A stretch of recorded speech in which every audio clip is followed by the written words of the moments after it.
Hey y'all, it's Thursday. We got another episode of the Late Night Vision Show. Thank you for joining us this week. If you are looking for all of our past episodes before we jump into the show and tell you what we're talking about today, if you found us for the first time and you want to say, what are these guys about? What do they do?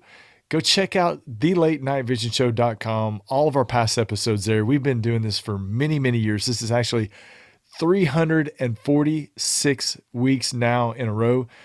Jason, the owner of Outdoor Legacy, how are you doing, man? Tell the fine folks what we're going to be talking about this morning All or this right. So afternoon or this this evening, is a whenever you're watching show. this.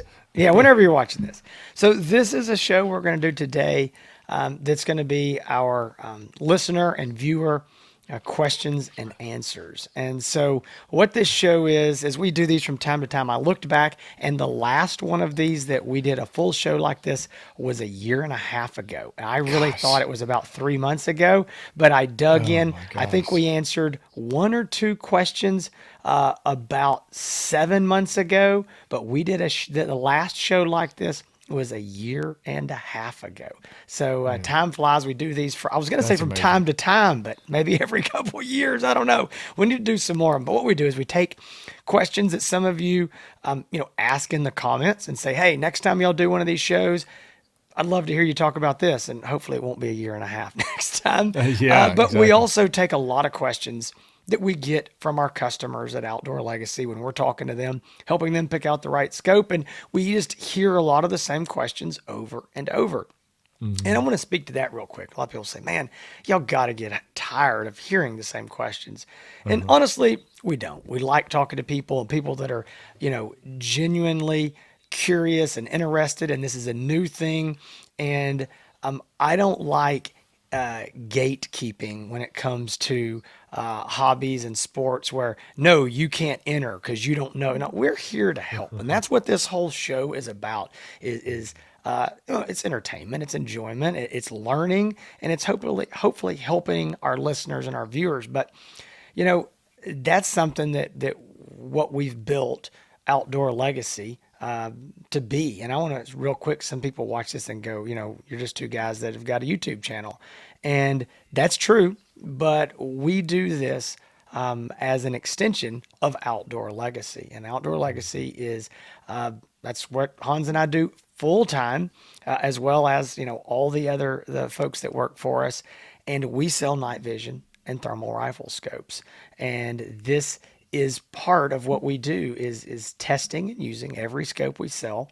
Only selling and what we like from our test and use, and helping our customers. So if you want to purchase from Outdoor Legacy, if you're like, hey, these guys seem decent, seem like nice guys, some Texas boys, I'd like to support them, like to buy from them. We would love to have your business, but we don't expect you just to surf onto our website and make a purchase. If you want to do that because you already know what you want, it's great. But feel free to call us and we will be happy to help you. That number is 877-350-1818, or you can go to outdoorlegacy.com. If you want to buy from us, we're happy to talk to you and make sure that you're getting the right optic. So, again, for our customers, call that number. You can talk to Hans, Garrett, myself. The ladies in the office are awesome. Jessica, Michaela, Angela. We had a lot of compliments on guys that are like, those ladies are so nice. And so we appreciate all our customers and everything that y'all do for us. Back to this though, we want to jump in, and we've got about, I don't know, 4 or 5 questions here today that are things that people have either repeatedly asked over the phones, or we've had some emails or some comments on some recent shows that said, hey, like to hear your answer on this. So we're going to kind of jump into those, Hans. Are you ready?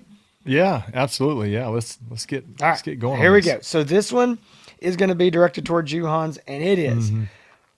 All right, we hear this a lot. What is your favorite color palette or color palettes to use on your thermal rifle scope? And some Hmm. people say, hey, do you use something different on your thermal scanner? And one thing that I know a lot of people that I talk to, they get excited about, they see red hot and what that would mean. Guys, let me just explain real quick in case you're new to thermal. These different color palettes, basically the hot objects glow and really stand out a certain color. Mhm. So black hot means just that. The hot things like animals or, other objects, a truck or a tree or whatever, that they're going to glow black because you're in black Mhm. hot, or white because you're in white hot. And there's some other color palettes, rainbow looking colors and all, blues and greens and reds. And then there's a Mhm. red hot. And a lot of people see Yeah. that and they get excited. But I hear that a lot and they say, man, I love the way that red hot looks on these videos that I see sometimes, but it doesn't seem like y'all use it much. Why is that? So, Hans, what's your answer kind of to the color palette question? Yeah, so and you and I think differ a little bit on this because We I know do. you prefer white hot, and that's every time we test scopes and you send it to me, it's always in white hot. Or when you send me videos of Hmm. stuff, it's always in white hot. And yours And is you not. complain because I'm always in black hot. So That's right. yeah, so I will say that I think for IDing animals, finding animals, especially when it comes to being in brush or heavy cover, I think white hot works better. I use white hot on my scanner. As far as with the scopes and actually, taking a shot on a target, I do prefer black hot because I feel like in a lot of scopes, not all of them, but in a lot of scopes, I feel like that black hot shows a little bit more detail in the animal. So I think that the videos, and you got to imagine most of you don't care about the video and all that kind of stuff, but we're creating content for you the viewers, for YouTube, and for social media. So I think that when you have that, especially when you're looking at a video on a computer screen or on your cell phone, when you have it in black hot, you got that really bright background, but that animal stands out really clearly. And I think on a device or watching it online, I do think that they look a little bit better. But I use them interchangeably. Now, as far as it seems like the manufacturers continue to add different color palettes. You've got green and red monochrome and purple, and I know that these have fancier names than I can even think of. But Right. sepia. I mean, the color palettes have gotten a little bit crazy, and there are some I think that do well in certain situations. I have noticed like the not the red hot, but the red monochrome, which is the basically the red background and the animals glowing kind of like an orangish color. I do think that looks pretty good in bad weather when there's a lot of humidity. I do think that shows up a little bit better in some situations, but specifically about the red hot, I I am not a huge fan of red hot, and I'll tell you why. Because a lot of people think the way it sounds when you get it and you look through it, everything's going to be gray and the entire animal is going to be glowing red, and it's really not. It's just the hottest part of the animal in a lot of cases. The hottest part of the animal is glowing red. So it might be, and they mix in other colors too. It's like the head will be red, and then the other part will be body will be yellow, and then the other part will be black. It's just, to me, it confuses my brain. So there's a lot of like the fusion color palettes. They look cool on video, I think sometimes, but actually using them in the field and using it to take a shot, I do feel like the traditional white hot and black hot work the best. Yeah. When I try to use some of the other color palettes when I'm taking a shot on a target, it just to me seems a little distracting. I don't know. What do you say? So my answer to that is I know what you're I going to agree with say. everything except when Hanston, and I'm going to explain this. When he talked about how he thinks black hot looks better on a computer or a device or on the videos, whatever, I would say the exact opposite of that. I think black hot, when I see it on those videos, I don't like it. I feel like I can't see the animal. I don't. Now, but hold on. This is important. This And is a this free is, and I know country, Hans is and going to, it's a free country. Everybody is that's entitled right. to a wrong opinion. So go ahead. No, I know what Hans is going to, he's going to agree with me here. We've done this enough that let's just talk about black hot and white hot. That is a chocolate and vanilla situation, and everyone has their own taste. And I actually believe there is something with our eyes that is different Hmm. that makes us, so at least some people, lean towards one more than the other. Hans truly sees what he's talking, like this detail and these things he sees better on black hot. I don't. I can Yeah. take his scope, put his scope to my eye and go, I need white hot. And not just that it Yeah. looks better to me. And I mean, again, you know, guys that I know that, you know, hunt as much or more than Hans and I do, they can have the same debates, black hot, white hot. There's something to it. It's a chocolate and vanilla kind of thing. So I always say, use them both. I mean, I don't hate black hot. I don't. I just think white hot to me looks better. Hans disagrees, and that is, it is a free country. My advice to you is when you get your optic to try them.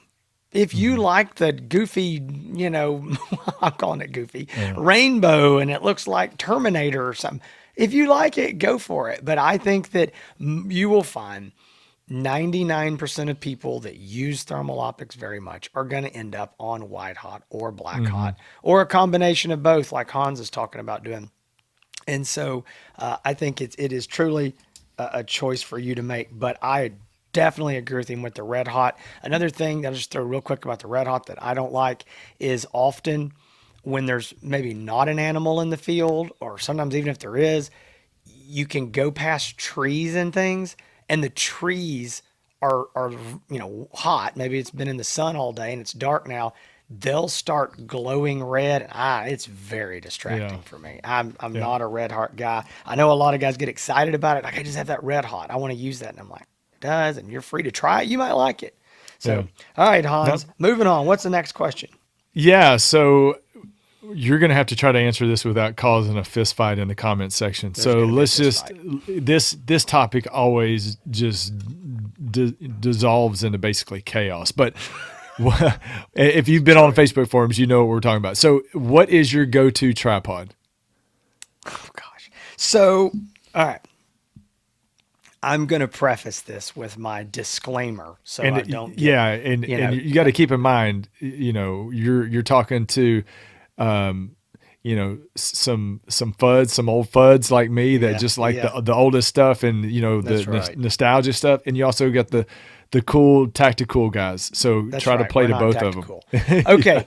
So this is another one of those where I think that it comes down to what you like and what you want to use. And there's plenty of different opinions. You know, Hans and I, this is the reason I think that he and I get along so well and we do so well in this, is that we are not this like my way or the highway. I mean, I'm willing to say Hans can use black hot, and that's okay. You know, I would joke and tell guys, I drive a Chevy, my wife drives a Ford. I like them both. I have no problem. I'm like, literally, I'm not one of these kind of brand specific guys. So there's a lot of good tripod brands out there. I've never seen a reason to get on the fight or get in a fight on the internet over a tripod brand, but that seems to be a very common pastime with that. There's, I mean, I'm It even is. I'm even friendly with a competitor of ours who owns one of these big tripod brands, and I've used some of their stuff, and I think it's nice. But for Hans and I, we've tried a lot of different stuff, and we just keep coming back to the Kofi tripods, and these are old school.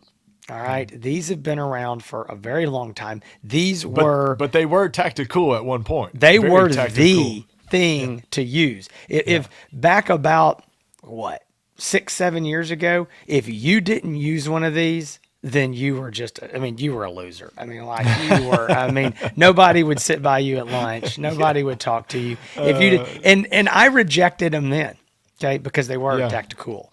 And I was like, I don't want to be one of these guys. But let me tell you, Kofi is a goofy name. It is hard to spell. Hans, maybe you can look that up and spell it, or put it on the I've got it screen or memorized. something. Yeah, Kopfjager. It's German, and it Don't say what sounds. it stands for, because the Yeah. last time when I looked this up and said it, I had 3 Germans arguing in the comments about what it meant. So, Oh, okay. yeah, don't say what I think. Yeah. I'm not going to tell you what the company told me it Go look means, it up. 'cause- Go yeah. Google it. Seriously. So anyway, I mean, it's nothing bad. Everybody was arguing Yeah. over what it really meant. So anyway, here's what we like about these tripods. Okay, we sell them, and there's two different styles. There's a carbon fiber leg and there's an aluminum leg. But here's the claim to fame. It's kind of like the what's the other brand that everybody knows?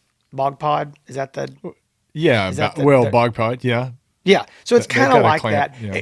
Kof Jaeger was around first, but basically it's got this grip on it. Okay, it's a rubberized grip, and they look like fingers. And you got a knob over here you twist on the side, and it tightens down around your rifle. And I have nothing against the bog pods. I've put them side by side. I think they're good. I like these Kof Jaegers better. I think they're built better. I think they're nicer. I think the grip is nicer. Again, nothing against those.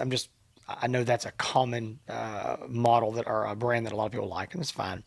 But what I like about this style versus the ball heads and all the quick attach and even Kof Jaeger, they have their own quick attach that we don't. I Hmm. don't sell those. I don't like those Hmm. for us, and here's why. People say I just can't fathom why you're not using this quick attach or this ball head. I can take this Reaper grip. That's what it's called, the Reaper grip that's on the Kof Jaegers. And it doesn't matter which rifle I pull out of the safe. I can put it in there and lock it down and it works. I don't have to add anything to the bottom, no quick attach, no nothing, and I can pull it out of there in seconds. I mean, twist the knob 3 times, pull it out, put it back in. Very quick, very easy, very smooth on my panning, but I might have an AR in there. Look, both my kids killed deer sitting down in a pop-up blind this year, so it goes low enough to do that.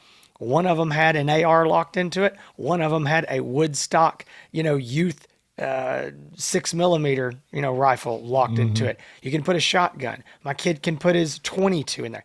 It doesn't Yeah. matter what I pull out. I don't have to worry about, some quick detach on the bottom. Now, if you've only got a couple rifles and that's all you ever use on the tripods, then that's fine.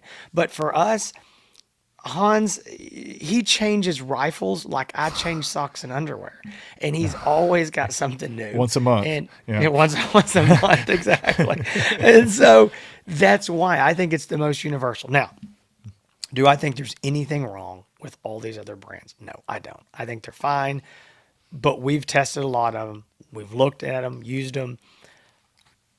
Use what you want, but this Yeah. is what we really, really like. And when I sell one to a guy, I know number one, they're not cheap, but they're actually pretty darn affordable compared to some of these other brands, to be honest. But when Hmm. I don't care what rifle he's got, I go, yeah, it'll work with it. Well, do I need to add something to it? Nope. What if I want to use my wood stock and go for it? That's what I like. They're universal. They're Yeah. sturdy. They're steady. Really, really like them. Is there better stuff out there? That's everybody can have their own opinion on it, but that's what we use and really like them, and they have held up very well for us. Hans, your Yeah, I want to say thoughts? one thing about it. So people call and we're talking about thermal and people have questions about thermal, and then sometimes the conversation turns to tripods.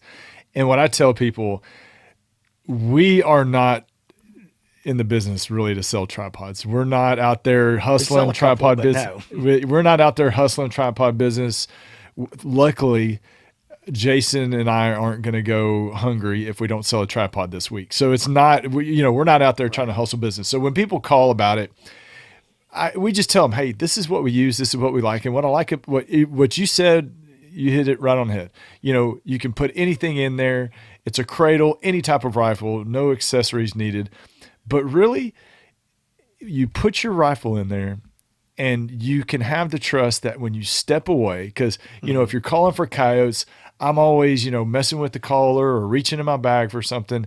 You want to have the confidence that when you leave your rifle there, that it's not going to fall over, and you don't Correct. have to worry about that with the Kofi Jaeger. Also, it's perfect because you can lower it really really short, you can raise it up really really tall. I'm 6'1", and I could raise that thing up higher than I could even reach to it. But it's even small enough that I can use it in in a ground blind when I'm deer hunting, and I'm sitting in a small chair. So it's just for what $399, Jason, Yeah. for the aluminum leg. Yeah. 390. Yeah, Yeah. $3.99 and then $5.99 for the carbon fiber. Yeah. We've And it's been a using full the setup. That's the yeah, head and everything. It is that's everything. a walk out the door and go hunting. And Hans, I'm like a so, quick comment there. When you talked about how mhm. tall you were, and then you talked about how short it went, I really thought there was fixing to be a short joke in here about me, but you avoided that, and that was very, very kind. I'm only No, going to make fun of things that you can help, and you can't help that. I mean, you weren't blessed with height, but you were yeah, blessed that's with right. a lot of other things. So I I will don't know just what say those that. are. We'll talk about that later. Hey, one more quick thing on the tripods. I'm going to say this. To this day, still, right now, if I go out there after this show and I look out in my pasture and I see hogs, I'm going to tell you what I'm going to take. I'm going to pick up my Primo's Gen Oh yeah, 3 yeah. trigger stick tripod tall. They got to have the tall edition, even for short people like me. You got to, that is what I'm going to pick up. Now, you're going to say, what is that? I'm not going to get into the whole thing we've talked about these before. They are, in my opinion, I'm going to say this, and I mean this, they're the greatest hunting invention that I have ever used, modern. I mean, outside of the Yeah, rifle and all these things, they're unbelievable. I yeah. think they're the greatest tool. They're small, they're lightweight, they're compact. The legs glide out with the squeeze of the trigger on there. I love them. Now, if I'm going to go, like Hans said, if I'm going to go coyote calling and I'm going to sit out there on my right, no, I want something like this Kofi Yeager. I want to lock in. I want to be there. If I'm sitting in the deer stand, I want to lock that rifle in that ground blind where it is pointing right down there, to Hmm. where the feeder is or whatever. That's different. But if Yeah. I'm walking, if I'm spotting, if I'm stalking, I want those trigger sticks, Oh, and they're they're great. much more affordable at 140, 50 bucks, 100. whatever it is. I've got to And set by the they're garage door. I get oh, some. I mean, just they're grab them real everywhere. quick and go. Yes. I've owned. You Yeah. know what? I've broken several of them, and I've turned around and bought another set. I've had They are several over the years. fantastic. They're great. They're worth the money. My little boy's got a set for his pellet gun, and he's always carrying those things around. They are the greatest thing. If you don't need to lock your rifle in, golly, they're great. So anyway, Yeah. all right, let's see. Hans, next question for you. I know we're dragging out here, so we're gonna go a little Yeah. bit quicker, but we did a whole episode on this question, and it's talking about using a thermal during the day. And on episode 334, we discussed all this and spent a whole episode on it. But let's do something brief here. Yeah. We get this question every single day, multiple times a day, and it is, can I use my thermal during the day? But that question is not the way it seems. You would think, well, people want to know, is it going to hurt it to turn it on? And the answer to that is no, it will not. I mean, we zero our thermals during the day. You can use them during the day. That's fine. But what people are really asking when you dig in a little bit deeper is, and I'm going to hear this, I want to get rid of my daytime scope. I want to get rid Hmm. of my Vortex or my Leopold or whatever it is. I want to get rid of that, and I want to put the thermal on this rifle. This is my favorite rifle. And I want to go deer hunt during the day. I might want a coyote call during the day. I want to do all of my hunting during the day, and then at night with this thermal rifle scope. Can I do that? Is that Hmm. reasonable? What's it going to look like during the day? And so, and I'm going to say this just kind of so you don't have to, Hans. There are a couple scopes. Pulsar has got a couple called the Duos, the Thermion Hmm. Duos, and Right. they're thermal at night, and during the day they're full color video. Now, be clear, it's not like looking through glass. It's looking at a video like a video camera, but it's full color during the day. Those are the only optics right now in this in the thermal industry from any of the major quality brands that have that feature, thermal and day vision, I guess you could Hmm. call it. But so, Hans, now we've kind of ruled those two out real quick because that is something we Hmm. could discuss if you're interested. But they're all the other thermals look the same day or night. What do you say when the guy says he wants to get rid of his daytime scope and go deer hunting with this and hunt all night? Hmm. Yeah, so this is kind of a timely question this time of year right now. It is deer season in most parts of the country, and whether it's ended now or about to start or about to end, whatever. It's somewhere around deer season when we're taping this. But This question comes up a lot. Can you use it during the day? Here's what the quick answer is. And Jason, you mentioned it. Episode 334 is all about this. If you want to go watch in more in-depth discussion on it, but you can absolutely use thermal optics during the day. They will work during the day. You want to remember not to point it at the sun because the sun can burn some spots into the thermal core. But you can use thermals during the day, and it's going to look a lot during the day like it looks at night. It's gonna be that same thermal image, grayscale. What you see at night is going to be kind of what you see during the day. Now, I would say thermals are more impressive at night than they are during the day. If you think about it, the sun comes up, everything's kind of getting heated up by the sun, closer to the same temperature. So I think it's not quite as impressive during the day as it is at night. Now, a lot of deer hunters are taking thermal monoculars into the stand with them, and I think that that's a fantastic idea for walking into the stand early in the morning, to see if you're going to bump any deer, being able to see deer in the woods before they get out to maybe where your bait piles are, or tracking deer in the daytime or even at night is much, much easier with a thermal scanner. But as far as actually putting it on a rifle and shooting with it, I would consider, if you do a lot of daytime hunting, I would probably myself want to stick with a regular daytime optic. You can use I think thermal you were during the very, very nice there. I would yeah. say it probably a lot harsher than that. Yeah, Yes, you I would. would for Yeah, sure. definitely would want to use a daytime optic. I would look into what do we tell people all the time? Look into getting a good, Hmm. quick release mount for your daytime optic. American Defense makes many different mounts for many different size tube optics, and then get a thermal optic with a good return to zero mount, and just swap them out. I think that you're going to have a more enjoyable experience hunting during the day with your regular daytime optic. It's going to give you better, a daytime optic has optical zoom where the thermals in most part have digital zoom. So it's going to cut the picture image and quality. But short answer, you can use thermal during the day. It's not as impressive during the day as it is at night. If you do a lot of daytime hunting, just you continue to use your regular daytime scope, but get a good QD mount to interchange it. And if you're a deer hunter, invest in a thermal monocular to take into Hmm. the stand with you. I agree 100%. So, can you do it? Yes. It's not great. Um, I always tell guys if a hog runs out in front of you or a coyote runs out and you see him and you want to shoot him with your thermal in daytime, go for it. Yeah. Nothing wrong at all with that. But I'm not going to walk to the deer stand and go plan to sit for 2 or 3 hours and have nothing but a thermal on my Right. rifle. It's not ideal. Does it work? Could you do it in a Yeah. pinch? Yes, but it's not something you're going to want to do. I would take the cheapest daytime scope over the most expensive thermal scope for daytime hunting. Mm. You really, in my opinion, it's just cheaper to get a whole nother rifle if that's what you got to do. I mean, Yeah. it's you'd be better off. All right, so Yeah. I got one. I oh, got you one got for one you, more? right? Yeah. Okay, Well, we yeah, got a yeah, you couple more. do. Okay. Yeah, we're almost there. All right, so we got a question here, Jason, and you are the expert. You are the resident thermal expert, Gosh, well, I and I'm no, just no, here thank you. just to carry the papers. So Yeah, yeah, yeah, you have a yeah. very specific question about a very specific subject, and I know that we've talked about this in the past, but never really dedicated a whole show to it. So I'm going to use a fixed stock rifle, similar to what you would think of with a traditional bolt action rifle. And they're wanting to use a thermal optic on it either part of the time or all of the time on a fixed stock rifle. Will any thermal scope work for that platform? No. So this is something that when Hans and Garrett and I are on the phone with our customers before they purchase from us, it's one of our questions early on is what kind of rifle type because it's very important. And some guys get a little bit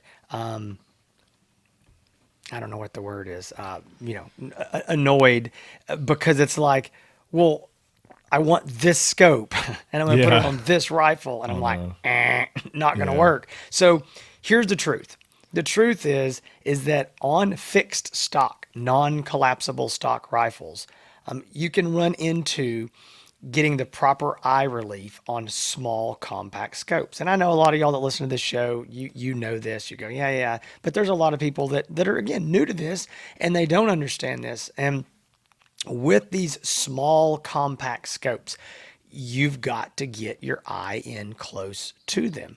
That's Mhm. true on all thermals. You got to get your eye in there close. Well, if you've got a bolt action rifle, a lot of times where you're going to mount that, whether you have a rail or what have you up there, it could be very far forward and you could not be able to get your eye where it goes. Now, that is not set in stone. I know there are guys who are using all kinds of bolt action rifles with small compact scopes.